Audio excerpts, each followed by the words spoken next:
Well, hello, everyone. I am so excited to be here with you all for listening in. I know people are just joining in the room. So when you come in here, please let us know where you're calling in from, or I should say, listening in or watching in from. Would love to see where everyone is at today. But I'm really excited. My name is Jonathan Kvarfordt. Some people call me Coach, and I'm the head of growth for Momentum. And Santi will be joining me here in a few minutes. He's going to be becoming the CEO of Momentum. And I'm very, very excited to have our guest today, Bryan Kurey, who is the SVP, head of research at SBI Growth. How are you, my friend? Good, Jonathan. How are you doing? Glad to be here. Yeah, I'm really excited for today. We're going to dig in a little bit, but before we dive in, we're going to talk about really quickly a couple different things about momentum in the series in general. So the concept of the AI Advantage, this is our fifth AI Advantage webinar we've done. We've had some amazing guests, and Bryan is no exception as well. He is definitely there to raise the level of stuff we're getting from all levels across the board, which is amazing. Um, and hey, Cosmos from Nigeria, that's crazy. Good to see you. So the purpose of the AI Advantage webinar is to understand how are leaders thinking or using or actually applying AI in real life to make measurable impact.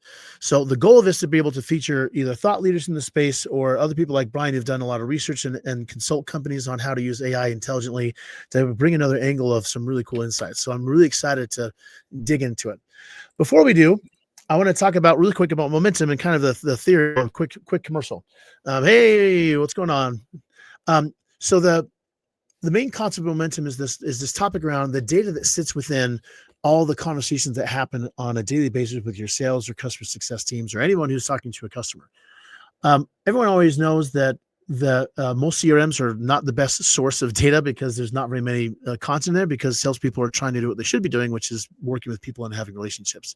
So the main problem is when we rely on humans to be the data source, that means we have a lot of data and information is being discarded as a result.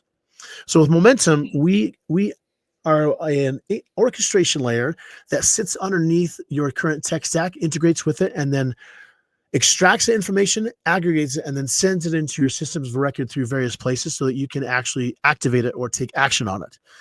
We also have just released recently our AI agent layer. So we have a lot of things that actually take action for you based on what may or may not be happening inside of your team. And the whole point is we can get this data and then go out to different places like do summaries, fill in specific fields on autopilot, do some product feedback, churn signals. There's a lot of different things Momentum can do. But the point of it is to be able to do things like reduce your churn or to help enablement with methodology adoption or to help leadership have some idea of what in the world's going on inside of their teams. There's a lot of different use cases for this. I've heard before from some of our customers, they like to call us the tool that helps them democratize data so that any data you want to find can be democratized and sent in any way, shape, and form for you. So you can get more out of your current tech stack, which is, I think, a key point for this new world of building AI and AI agents. So super excited with this. Now that is all I have to do with my spiel. Without further ado, I want to talk about my lovely guest, Bryan. Let me stop sharing my screen for a second. So Bryan and I met. He was very kind to reach out to me about some research he was doing, which is actually this research to be going over today. And I like to say I took the full credit for this entire thing. It was all me. I'm just kidding. It wasn't me at all. I give him one note of feedback, but everything else was all him and his amazing team at SBI Growth. But he leads the research there. He was at Gartner before, running over several different places from research and also finance. You were at CEB before it was now Gartner, which is crazy. And you're like the coolest cat with a cool beard, and so everything just works well. So it's great. So Bryan, welcome, my man. Thanks, man. It's great to be here, and the beard, as you saw in the picture in the beginning, the beard is it'll be coming off in a couple of weeks as it starts to warm up There you again. go. Yeah, love it. Well, Um, let's dig in. yeah, I don't add anything else as an introduction, but I'd love to have everyone get to know you. We can jump in if you want.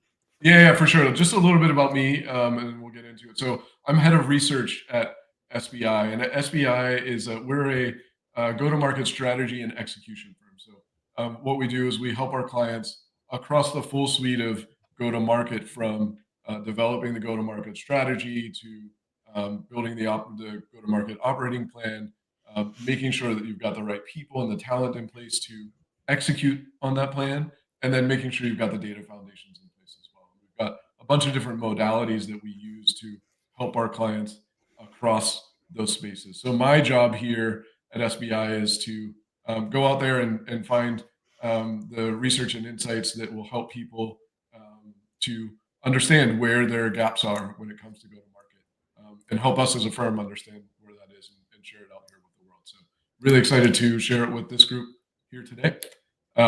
Should we start the share? Let's dig it in. Let's go. All right, good. Okay, so I'm going to start with a little bit of context. So what we're talking about here, accelerating growth with artificial intelligence. We do a roughly every quarter pulsing of CEOs in our network and outside of our network, just on kind of what's going on in the world. So there are some questions we ask every quarter, some that we that are more, call it like special topics that we get into. This is one of those special topics in terms of artificial intelligence, where back in December we surveyed them more deeply on what's going on and how they're thinking about artificial intelligence. So that's where most of this data is going to come from.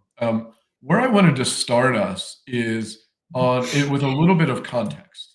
And so a lot of times in conversations about artificial intelligence, we start with just like how cool artificial intelligence is. It's really cool. But I wanted to start with just a little bit of why do CEOs care about artificial intelligence? And this is kind of the root of it. The challenge that a lot of companies have been facing over the past couple of years is what we talk about as commercial efficiency. It's the yield of revenue that you're getting for the dollars in sales and marketing expense that you put in.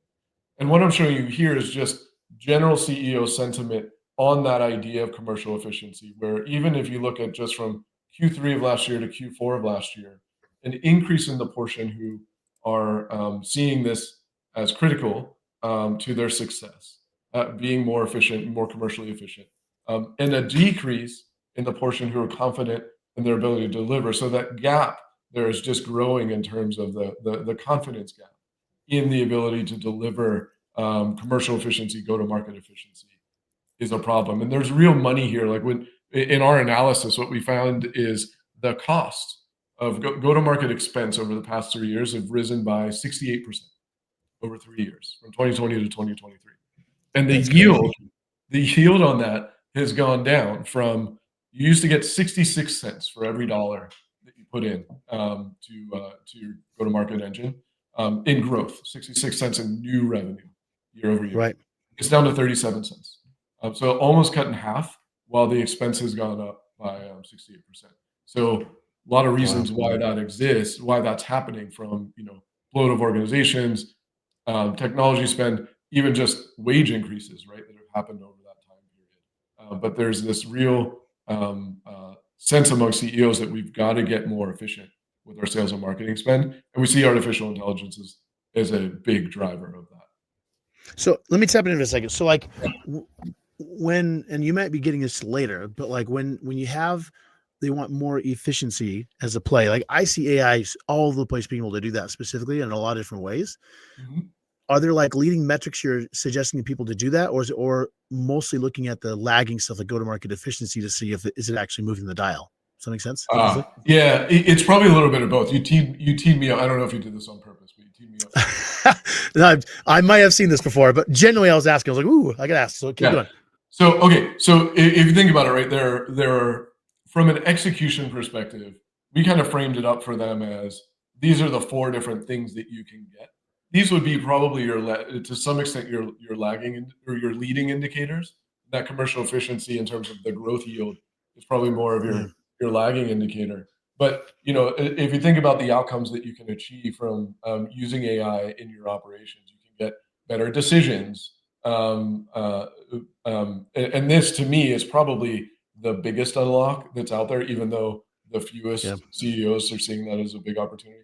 But a better employee experience by just getting rid of the things that nobody wants to do, and having passing that off to the robots. Productivity in terms of next best actions.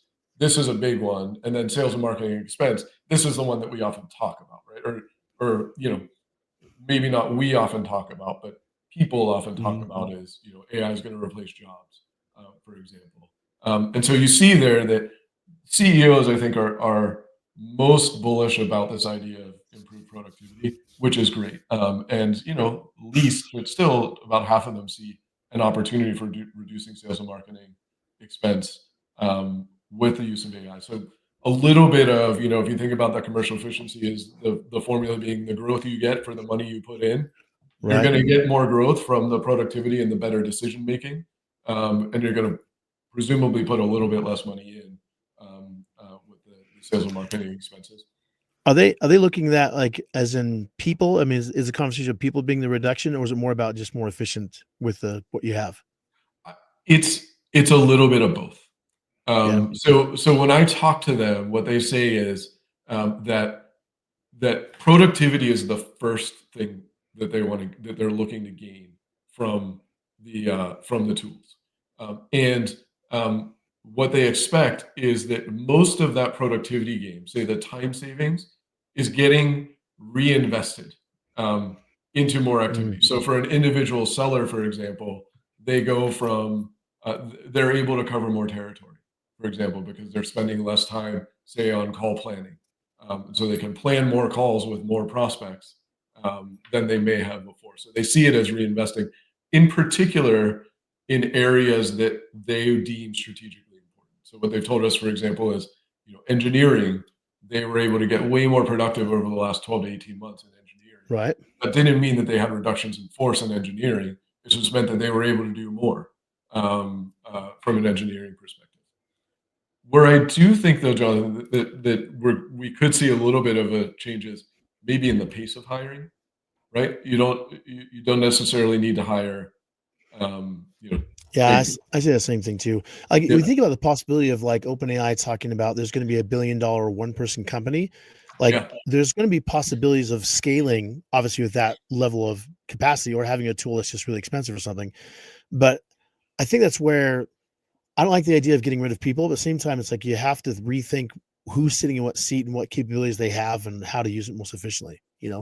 That's So absolutely right. Yeah, yeah, and so I think it's a matter of, you might see a little bit more. I don't know, ruthlessness, if you will, in terms of yeah, really focusing on your A players and thinking about repurposing some of your lower performers. But for the most part, what they see is an ability to capture more opportunity than currently available. Right, the pie gets bigger because you've got these tools as your that are enhancing the work of the individual reps. I have Um, another. We can yeah, move to, but I'm always fascinated by this decision making metric. Um, like for example, with momentum, it's able to enrich and feed data into some sort of data source. Then you have better data to make better decisions on. And my question always is, what is the value of that? And the answer is, I don't know. But it could be like, how are, whether it's momentum or AI tech, how do you put a value on that enhanced decision making that you can actually say, here's our benchmark decision making, here's our improved decision making, the value of that? Like, how do you do that? Or is it yeah. Yeah, it's interesting. It's more of a feeling, but I can give you a good anecdote from a conversation we had with a group of CEOs a couple of weeks ago, because we were asking them about one thing that they've told us is they're really um, one of their biggest risks that they see is the quality of their data foundations, and it's making it difficult for them to do more here.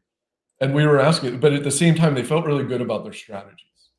And so we asked them, we were like, there's kind of a paradox here, right? Like, how can you be Mhm. confident in your strategy if your data is not good? And what they told us was that, you develop a strategy once, if it's not good, maybe twice a year. And so you can get the data because it's a slower burn, right, to do what you need. Right, What they're worried about is their ability to make decisions on the fly. What am I missing in the moment? What right, opportunities could I have captured if I had better real-time data to make quicker decisions than what I have right now? And so there, right, it may not be measurable, but it's a feeling, right? That okay, I've been able to make more quick pivots, enter a new territory that I didn't think that I could be because I saw some signals in our data that I wouldn't have otherwise seen. Targeted a different set of customers, right, whatever it might be. That's probably more of a feeling, but you'll see that presumably in your um, whether or not you hit your targets at the end of the year. right. That makes sense. Yeah, Love it, man. Cool. So let me show you one thing though on this headcount thing too, Please. because to that point of it being kind of a mixed point, a yes and no type of a situation. Um, Here we see kind of a little bit of a change in the portion who believe they're going to see some decrease or change in headcount across Mm. roles across go-to-market. And so we've asked them about this at the beginning of last year, saying like, how far do you think you'll go? To what extent do you think you'll see headcount reductions? And then we asked them again at the end of the year, looking again out the next 12 months. And so what you're seeing here is across all roles in go-to-market, a growth in the portion of CEOs who think that headcount is going to decrease. Now, we didn't ask them about the scale of the decrease, but you are seeing some movement here, big movement in customer success, right? Where they see half of them see a likelihood of decreasing headcount in customer success across the next 12 months. That went from, so that literally doubled. And you see it a little bit smaller, say in revenue or operations or others. You also see some increasing, which I think is great, right? Like some CEOs are looking at this and saying, this is an opportunity for us and we can invest and we might invest in more heads, even as a result of bringing these tools into play. So still the majority or the modes are in no change for most roles, but kind of interesting. We're seeing some kind of a realization among CEOs that they can make some reductions on their needs. I still think about this as slower hiring than I see this Yeah. as replacing people. Reducing. Do you That's feel sorry about that. Do you feel like this is them saying this is likely what we're going to do? Is this is legitimate? Like we went from, as example, sellers, we went from 50 sales reps to 45 or whatever that number is. Is that what they've actually done? So this is us asking them what they think they're going to do. Now, I will say though that when I look at, I don't have it here, but when we look at, because we asked them back in December about the actuals as well, the percentage, and it was pretty close. So in Q1, about 14% said they would decrease for sellers, and in Q4, about 14% said they did decrease in sellers. And so their predictions were fairly accurate. I don't know if they'll continue to be as accurate as they were at the beginning of last year, but so that leads me to believe that at least directionally, it could be right. Now, and it's probably, I would imagine this is going to be on a delay given some of the other things we'll share in terms of how far they actually are in this space. And then, they may not see the results that they thought they would see as quickly as they would, but yeah, directionally this seems to be I'm wondering how this impacts the actual leaders, like how CEOs think about their leaders of all these things, not just particular companies, but leaders themselves. It's be fascinating to see, Yeah, you mean say like the middle manager types? Is that what you're thinking about? Or yeah, like that, or even VPs, just seeing what kind of impact would be on hierarchy, because like in effect, if you had, in theory, if you had a team that went from 100 to 25, then obviously leaders aren't as needed, so it's like you don't need as many leaders to do it. That's an extreme version, but theoretically, if someone reduces headcount to a certain extent, they don't need as many people. It's more about well, what's interesting there is I don't necessarily think that. So a reduction from 100 to 25 seems pretty unlikely. That's definitely extreme. Yeah, you're going to see smaller reductions or slower growth, but more importantly, to your point, what you can imagine happening is at least an assumption that your manager to you say your frontline manager to seller ratios can get higher, right? Whereas maybe previously you thought a manager should have about 8 reps. Now maybe that can be 12 because tools like yours, right? That that makes sense. allow those managers to scale their observation. They don't have to spend as much time on sitting on every call, for example. And a lot of the call planning can be automated. All of that stuff can be automated, and so they've got more time available to work with more reps. So you might see a little bit of a squeeze there in the management ranks. That's at least our hypothesis about what you might be seeing. Because that sales manager job, and we actually just released a report on this, but that sales manager job is it just gets harder and harder as they have Mhm. to bring these tools into their workflows and help their teams bring the tools into the workflows, while at the same time probably having an expectation of working with That more makes best. sense. Yeah. All right, you want to talk about what we're seeing from just an adoption perspective next? Yeah. Yeah, please. Okay, let's do that. Yeah, we All were right. talking about this yesterday in the prep about adoption, which is fascinating. Yeah, So, yeah, yeah. for sure. Okay. Um, so you see a lot of potential, right? And that's what I was showing you. But now I'm showing you that same chart that I showed just a little bit ago in terms of those 4 different outcomes, decision making, experience, etc. Um, Mhm. and then on the left side for each one, I've added how much value they see that they've realized to date, and that is low, right? Like only 16% have gotten to enhanced decision making so far, right? At best, you've got 23% who have at least gotten to some automating some tedious things, and maybe people don't have to do as much on their expense reports and things like that, Right. or note taking, right, through just what they've got from their teams or Zoom or whichever platform they're using. Um, not a lot of value realization here. And let me show you one more thing, and then we can Please. talk more about it. And part of the reason why they're not getting a lot of value is they're not doing much when it comes to using Yeah. artificial intelligence in go-to-market, right, at scale. So that's what we're seeing here. So on the left side, we've got utilization. Here we only asked about generative AI, but general utilization of AI. And Right. we asked them, where are you here? And you see that black section is doing nothing or exploring options. So they're out there, maybe listening to webinars like this, exploring tools, talking with vendors, and just trying to understand, like, okay, what's out there. Right. Only 22% have even small scale pilots in place.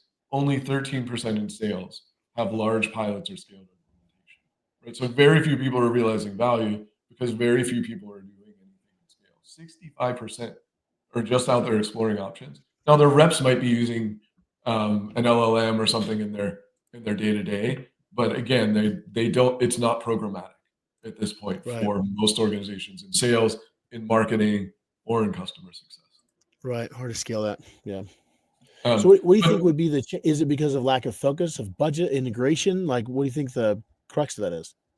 um, it's probably a lot of things. I think though that the primary driver of this was that for the past um, 18, 24 months, the focus has been in other parts of the organization, in particular in engineering. So for software companies, for sure, it's been about how do I get generative AI into my product, In the into my product? service, into my offering, right? And so Mhm. we've seen a lot more progress in our surveying in that space, where it's like it's really the flip. It's 65% of companies have artificial intelligence now as part of their offering, and so Wow. that's where the focus has been for the past um, period, right? For the past several couple of years or several months at least.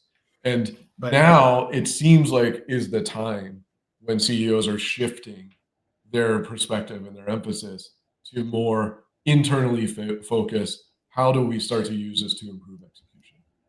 And so I would expect that, and I would certainly hope that this time next year, if we collect this again, that those numbers will grow because in Yeah. terms of those who are doing some pilots, because they've turned their attention inward to try to gain those that productivity, that enhanced decision making that they know is out there and know is a big opportunity for Yeah, what's fascinating to me is the customer success on the far right, just seeing 0, which is sad, but good to see it's at 26 now, versus them. 13 with sales. But sales, honestly, is very surprising. That's only Yes. 13. Like, that's Yeah. kind of crazy, It's kind of crazy. Yeah, totally. And you're calling out on the right side there. The thing that gives me hope on this um, is the speed at which they can scale, right? Because that's what you're seeing there Right. is that bottom sliver there in the gray on the left side. I just pulled that over onto the right side and I compared that with what they were telling us in Q1 on the same Mhm. question. And you see it's doubled in sales, and as you called out on customer success, it went from nobody having a large scale pilot to 26% having large pilots or scale implementation in place.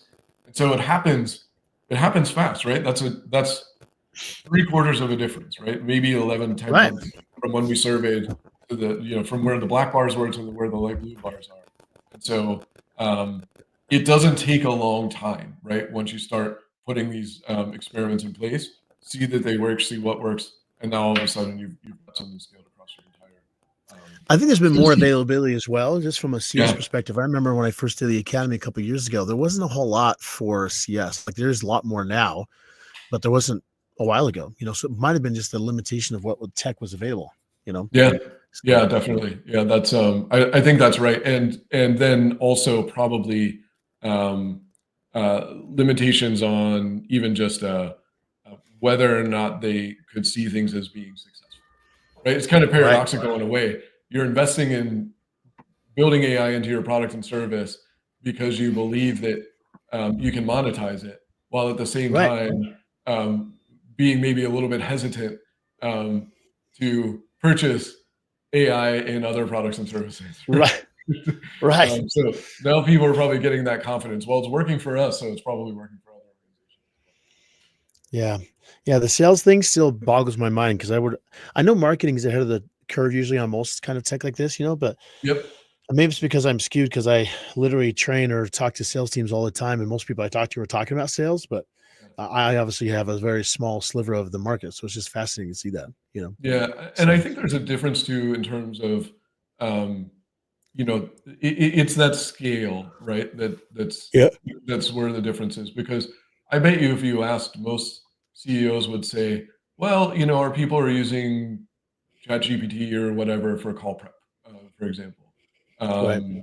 But and they might say, we've got some rags that we've built for our own internal searching or whatever it might be. But again, I think their attention has been elsewhere, and it's now just starting to turn inward to say, okay, it's time to go here. What can we do?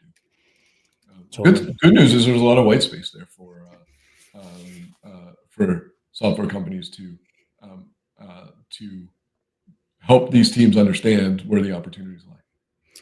Yeah, I love the white space. I also say as being a vendor in this space it is incredibly noisy. Like it's so Yeah, noisy right now with all the different stuff out there. And I think from a user viewpoint, at least this is my view from as like a teacher of AI to different teams, is that it sounds a lot the same on the front end from a marketing point of view, but each tech is very, very, very different as far as yeah, its capabilities, what it can do. So yeah, I think my personal opinion is the tech that will be able to really communicate the differences and not just say the same thing everyone else is saying. Like we can make AI do everything faster and better. And like that's what everyone's saying. So it's got to yep, get really specific on impact. yeah, totally, So totally. yeah. That's a good transition because I want to talk about I'm just um, teeing up all over the place, Brian. you are Way to go. it's awesome. So I want to talk. I'm going to skip a slide and go here to Sure. barriers that we're seeing. All right, so here we've got I don't know 8 or so barriers or potential constraints that we put in front of the group and ask them to what extent is this a problem for you, or is this getting in the way of turning that 13% into 100%? Mm, And you see the two big ones, the two that more than half of CEOs are focused on or identify as big constraints is first, that learning mindset among the general employee population. And I want to dig into that one a please. little bit more, maybe in a second. And then the second one is clear use cases specific to our organization. So this idea of the way we often hear people talk about it is um, I want to know what companies like mine in my industry, my size, um, have successfully implemented and are getting real return from. If you can Yeah. tell me what those are, I'll do it. Right? I can go and ask my sponsor for the money, and they'll give it to me if I can tell them that I'm going to get a 1.5x return from an earnings perspective. If you can, if I implement this tool. And Right. so they're looking to some extent for where is that, right? Where are those opportunities? Because I don't see them personally yet, or Yes. I haven't seen them. You got other things in here, but those two are I think the biggest constraints that we're seeing. Jonathan, I know you and I have talked about it's a it may not be the right way of thinking, right? To be thinking about that the use cases are the constraint. Um, at It makes least sense though, as a starting because point. use case helps to conceptualize what the possibilities are. Because AI is such this enigma thing where people say it makes you go faster. Like, but how? How do you do that? It's like Yep.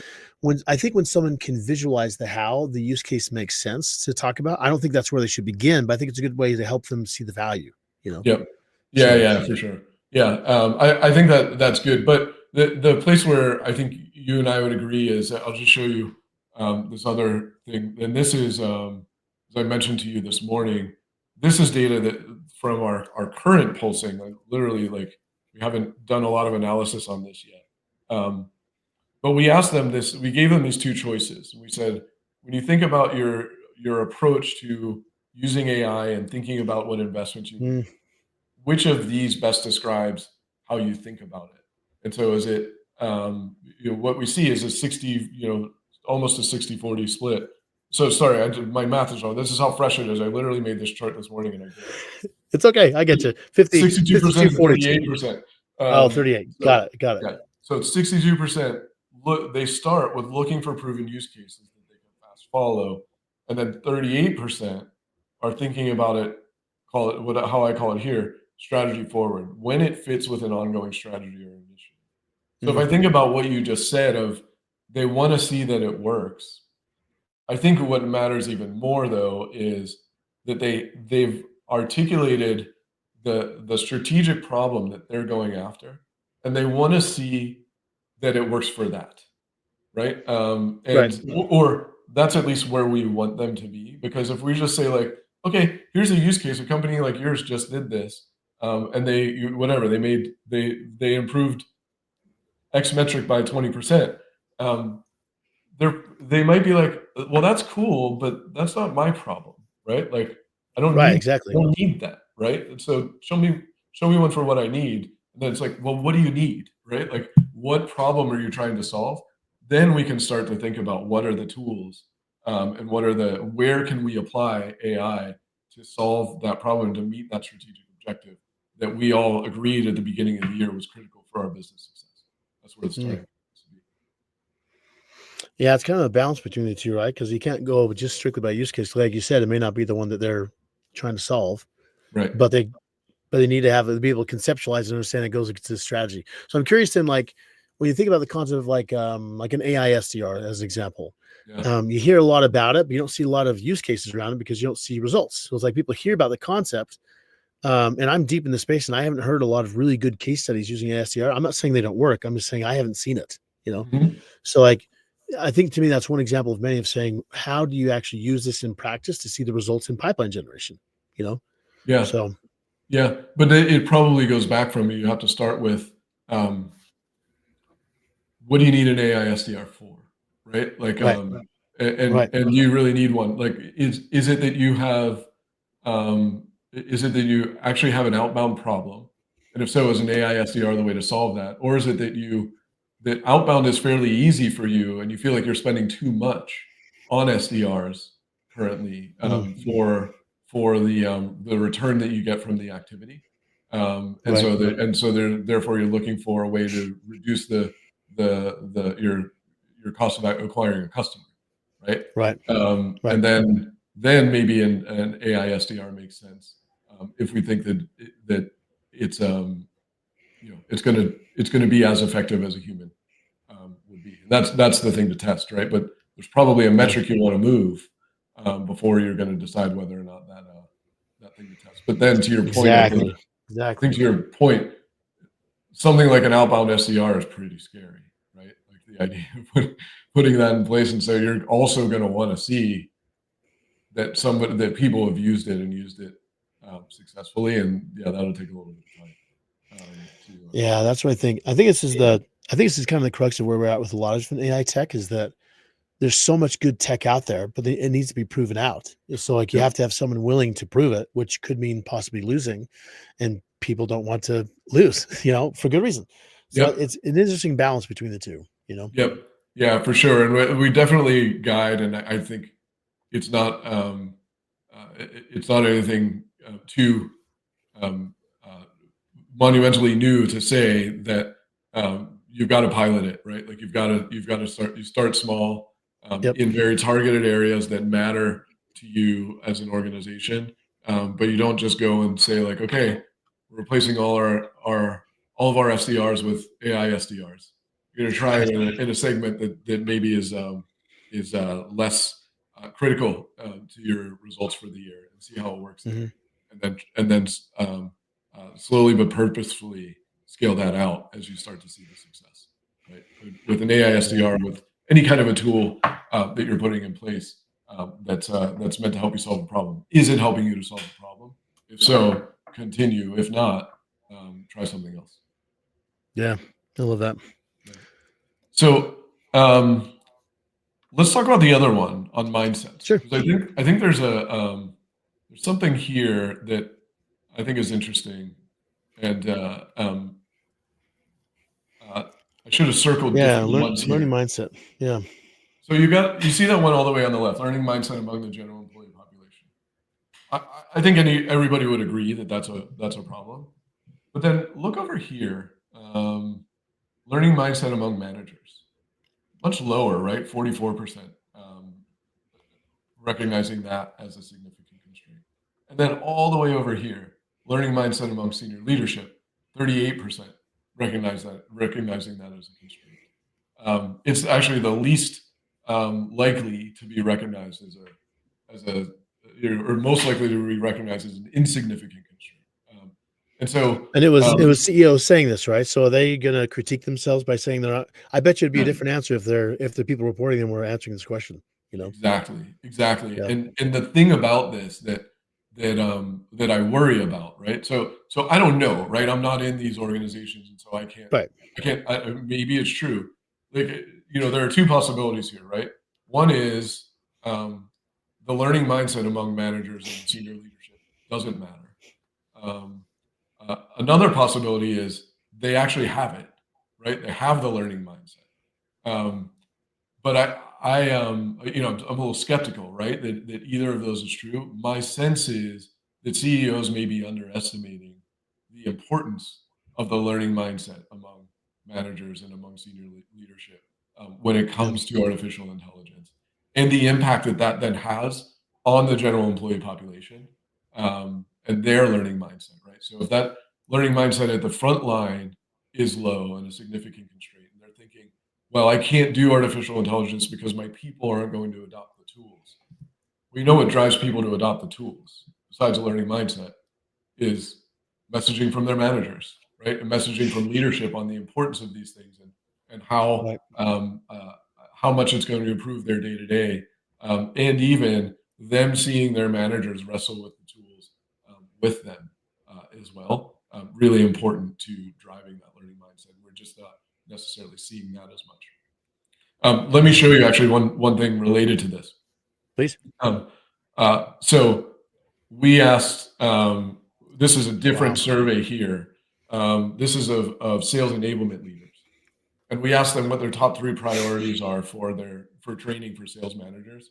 And you see over there on the right, only 12% of enablement leaders told us that training managers on revenue technology was in their top 3.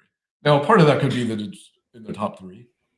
So like, of course you need to train them on managing performance and coaching, managing pipelines. Those are critical activities, but so low over there. And what we've seen anecdotally is, in this survey, we actually isolated out top performing enablement organizations. These are ones that were actually seeing higher quota attainment among their employee population, higher revenue growth. And there, among them, it's doubled. So about a quarter of those top performing enablement organizations train their managers on, or see that as a priority for training their managers on technology. So, so you see a difference in terms of, if you're training managers on the technologies that you have, you're more likely to then see the results and the outcomes that you want to see. And to my point earlier, just driving that employee mindset. That's crazy. You think like it's because when you would fit AI inside of this, like any technology that fits within. Yep. Yeah, I would fit AI inside of this. And I think that part of this is, at least part of it is when we get a new technology, oftentimes what we do is our training is a demo, right? Here's a walkthrough. Mm-hmm. Here's the thing. Mm-hmm. Here's the tool. Here are the buttons to push, and like go use it. Um, and um, and so you think that it's kind of there, and you just I think part of the driver of this is limited resources, everything else. If I'm going to invest dollars in training, I need my people to be really good coaches. And so maybe you can work some technology training into that coaching training. But if you Right. want to drive that mindset, right, at the front line, you've got to have managers who really understand how to use the technology and can, especially with the technologies we're talking about here today, the Right. artificial intelligence tools. You've got to have them to help them and be working with them one-on-one on, okay, what did you get from the tool? How did you use that? How did you, if you're just using an LLM, how did you prompt it? How could you have prompted it differently? What sources we're using, all of that needs to be a part of the coaching conversation. And I think in a lot of cases, it's not happening right Nice. now. So I think, Fascinating. how are we doing on time? Do we go to 45? We got 45. We got 5-ish minutes left. So Okay, yeah. cool. Let me just show one more thing. Sure. So this goes back to what I was saying in terms of, here we go. In terms of, we think this is a year that CEOs are getting serious about this, and this is kind of like a really encouraging data here. So their investment plans for driving more utilization of artificial intelligence within their organizations. And one thing I want you to focus on, if you can, and I should have done this a little differently, but so we've got already invested here at the top in black, and we've got plan to invest in the middle, and then no plans. So if you take already invested and plus plan to invest, so you see kind of where the bottom blue bars are.